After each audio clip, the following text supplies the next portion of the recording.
एक बार महान बौद्ध भिक्षु बोधिधर्मा के पास एक व्यक्ति आता है और कहता है, महात्मन, मैं आपसे उन 5 गुणों के बारे में जानना चाहता हूँ जो किसी भी व्यक्ति को अत्यधिक सफल बना सकते हैं, जिन्हें अपनाकर कोई भी व्यक्ति एक सफल और खुशहाल जीवन जी सकता है। सबसे पहले तो बोधिधर्मा ने उस व्यक्ति के चेहरे की तरफ बड़े ध्यान से देखा और फिर कहा, कोई भी इंसान सफल होता है सिर्फ इसलिए नहीं क्योंकि वो इसकी कामना करता है, बल्कि इसलिए क्योंकि वो इसे कमाता है। हर इंसान सफलता की कामना करता है, लेकिन ये मिलती उसे ही है जो इसके काबिल होते हैं। व्यक्ति ने कहा, लेकिन महात्मन, मुझे असफलता बहुत बुरी लगती है। मैं जब यह सफल होता हूँ तो बहुत ही दुख और पीड़ा का अनुभव करता हूँ। बोधिधर्मा ने कहा, सबसे पहले तो तुम ये समझो कि यौगिक संस्कृति में सफलता और असफलता जैसा कुछ नहीं होता। जो व्यक्ति इस जीवन को एक विशाल संभावना की ओर मात्र एक सीढ़ी के रूप में देखता है, उसके लिए कोई असफलता नहीं होती। जो इंसान जीवन में घटने वाली साधारण घटनाओं को ही अपना लक्ष्य बना लेता है, केवल वही सफल या असफल होता है। अगर कोई व्यक्ति इस जीवन को एक विशाल संभावना की सीढ़ी के रूप में देखता है, तो फिर अगर उसके साथ कुछ अच्छा होता है तो वह उसे अपनी भलाई के लिए इस्तेमाल करता है, और अगर उसके साथ कुछ बुरा होता है तो वह उसे भी अपनी भलाई के लिए ही इस्तेमाल करता है। देखो, जब समय अच्छा चल रहा हो और सारी परिस्थितियां अनुकूल हों तो कोई मूर्ख भी खुश और शांत रह सकता है, लेकिन जब परिस्थितियां बिल्कुल हमारे खिलाफ हों और हर तरफ से निराशा हाथ लगे, तो ऐसी परिस्थिति में भी खुश और शांत रहने के लिए हमारे अंदर कुछ अलग होना जरूरी है। अगर एक राजा के पास दुश्मन राज्य की तुलना में 10 गुना बड़ी सेना है, तो ऐसी स्थिति में एक कमजोर और कायर राजा भी उस युद्ध को जीत सकता है। लेकिन अगर स्थिति ठीक इसके विपरीत हो, तो उस युद्ध को जीतने के लिए एक अद्भुत साहस और योजना की जरूरत पड़ेगी। तो कहने का अर्थ ये है कि हमारे जीवन में विपरीत परिस्थितियां आएंगी ही। अब या तो हम उनका उपयोग कर सकते हैं खुद को और भी मजबूत और बेहतर बनाने के लिए, या फिर हम बैठकर रो सकते हैं। इसका चुनाव पूरी तरह से हमारे हाथ में है, और ये नियम हर चीज के लिए लागू होता है। बोधिधर्मा ने व्यक्ति की ओर इशारा करते हुए कहा, मान लो तुम्हारे जीवन में एक बहुत ही भयंकर घटना घटी, लेकिन तुम इसका भी इस्तेमाल कर सकते हो अपने विकास और खुशहाली के लिए। अगर तुम स्पष्ट रूप से ये देख पाते हो कि तुम्हारे जीवन की ये सारी छोटी मोटी घटनाएं बस एक सीढ़ी है उस विशाल संभावना तक पहुंचने की, चुनना तुम्हें है। बस महत्वपूर्ण ये है कि तुम चाहे जो कुछ भी करो, लक्ष्य केवल एक ही है, उस विशाल संभावना की ओर बढ़ना। और अगर तुमने इसे निर्धारित कर लिया है, तो फिर तुम्हारे जीवन की हर घटना तुम्हारे लिए फायदेमंद बन जाएगी। सफलता फायदेमंद है, असफलता तो असल में और भी ज़्यादा फायदेमंद है। इसीलिए असफलता से डरना बंद करो। असफलता अपने आप में काफ़ी डरावनी है, डरने से ये और भी भयानक हो जाता है। व्यक्ति ने कहा, महात्मन, मैं आपकी पहली बात तो समझ गया कि मुझे असफलता से डरना नहीं बल्कि सीखना चाहिए, लेकिन क्या आप मुझे समय के नियंत्रण के विषय में कुछ बता सकते हैं? मेरा समय पर कोई नियंत्रण नहीं है। मैं अपना ज़्यादातर समय फालतू के कामों में बर्बाद कर देता हूँ। आखिर मैं अपना समय नियंत्रित कैसे करूँ? बोधिधर्मा ने कहा, जिसे हम सब जीवन कहते हैं, वो असल में समय और ऊर्जा का एक खास सामंजस्य है। लेकिन दुर्भाग्य से ज़्यादातर लोग समय और ऊर्जा के इस सामंजस्य को ठीक से संभालना कभी नहीं सीखते। हम पहले समय की प्रकृति को समझने का प्रयास करते हैं। समय की प्रकृति ऐसी है कि हम कुछ करें तो भी ये चलता है, और कुछ ना करें तब भी ये चलता रहता है। हमें इसे ढकेलने की जरूरत नहीं पड़ती। लेकिन समय पर महारत हासिल किए बिना कोई भी व्यक्ति अपने लक्ष्य प्राप्ति को सुनिश्चित नहीं कर सकता। तो प्रश्न ये है कि समय को अपनी मुट्ठी में कैसे करें? बोधिधर्मा ने व्यक्ति की आंखों में देखते हुए कहा, तुमने समय नियंत्रण की बात की, क्या तुमने कभी समय को नियंत्रित किया है? व्यक्ति ने कहा, नहीं, लेकिन प्रयास जरूर किया है। बोधिधर्मा ने कहा, और तुम इसे नियंत्रित कर भी नहीं सकते। तुम चाहे जो भी कर लो, लेकिन तुम समय को पीछे नहीं मोड़ सकते। ये बस लगातार आगे बढ़ रहा है। तो तुम समय को नियंत्रित नहीं कर सकते, तुम केवल खुद को नियंत्रित कर सकते हो। ये तो लगातार भागता रहेगा, तुम कुछ करो या ना करो। तो समय को नियंत्रित करने का केवल एक ही तरीका है, खुद की ऊर्जाओं के काम करने के तरीके पर महारत हासिल करना। अगर तुम एक ऊंट की चाल चलोगे तो बहुत थोड़ा ही चल पाओगे, लेकिन अगर एक चीते की चाल चलोगे तो उतने ही समय में बहुत लंबी दूरी तय कर पाओगे। जो काम कोई व्यक्ति 10 सालों में करता है और तुम उसी काम को 1 साल में कर पाते हो, तो अगर तुम दोनों 100 साल तक जिंदा रहते हो तो असर और अनुभव की गहराई के मामले में तुम 1000 साल तक जिंदा रहें। और केवल यही एक तरीका है जिसके द्वारा तुम समय को अपने नियंत्रण में ले सकते हो। तो अगर साधारण शब्दों में कहें तो जिसने खुद पर महारत हासिल कर ली उसने समय पर भी महारत हासिल कर ली, और जिसने समय पर महारत हासिल कर ली उसके लिए ये जीवन एक करुणा की मिठास बन जाता है। व्यक्ति ने बोधिधर्मा से अगला प्रश्न किया, महात्मन, हम किसी भी काम में अपना सर्वश्रेष्ठ कैसे दे सकते हैं?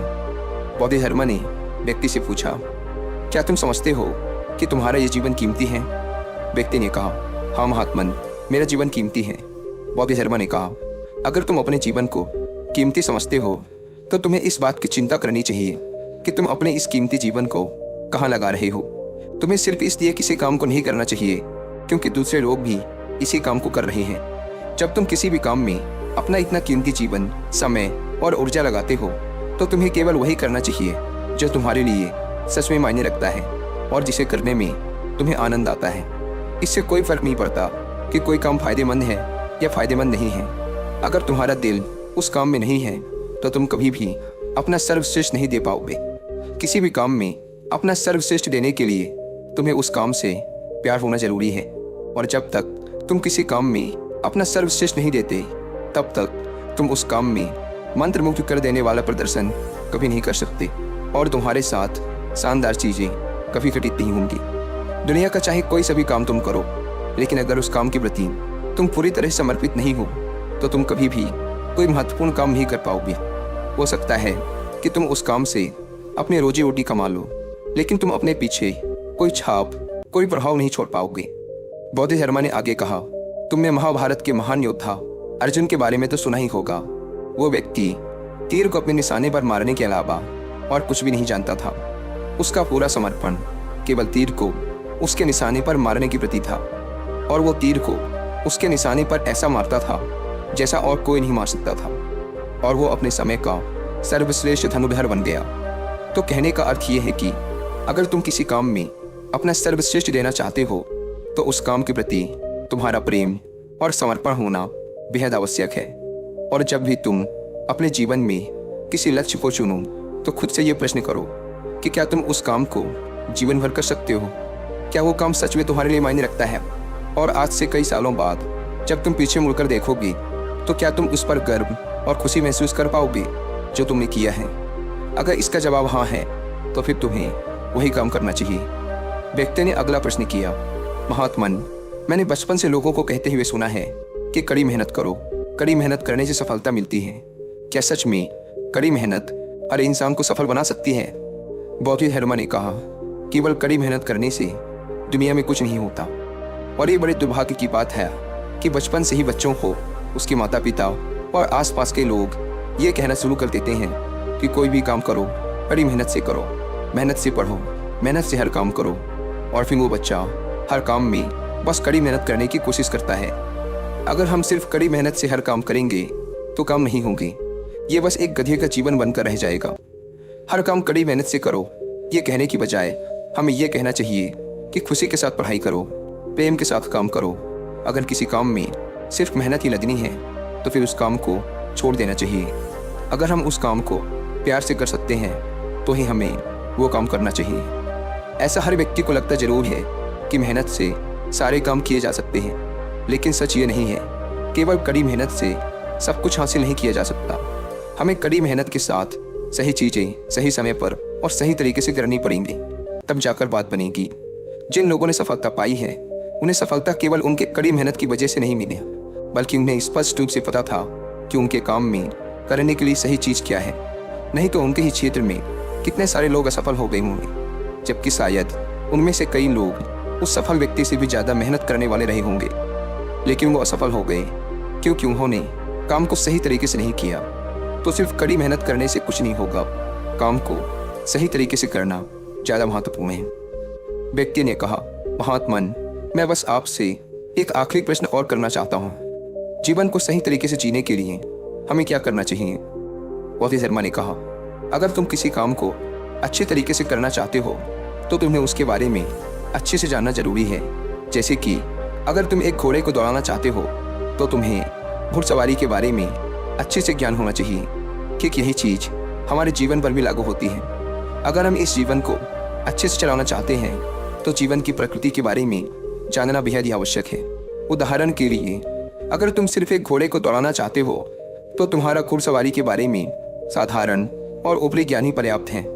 लेकिन अगर कोई घुड़सवार सैनिक घोड़े को युद्ध में ले जा रहा है तो उसके लिए उसे घुड़सवारी का पूरा ज्ञान और घोड़े के स्वभाव के बारे में सब कुछ पता होना बेहद आवश्यक है कि घोड़ा कब कैसा व्यवहार करता है। कि किसी प्रकार अगर तुम इस जीवन को सिर्फ किसी प्रकार से जीकर चले जाना चाहते हो तो तुम्हें ज़्यादा कुछ करने की ज़रूरत नहीं है। लेकिन अगर तुम अपने इस जीवन को संपूर्ण अस्तित्व और जागरूकता के साथ जीना चाहते हो तो तुम्हारे लिए इस जीवन को और खुद को गहराई से समझना बेहद ही आवश्यक है।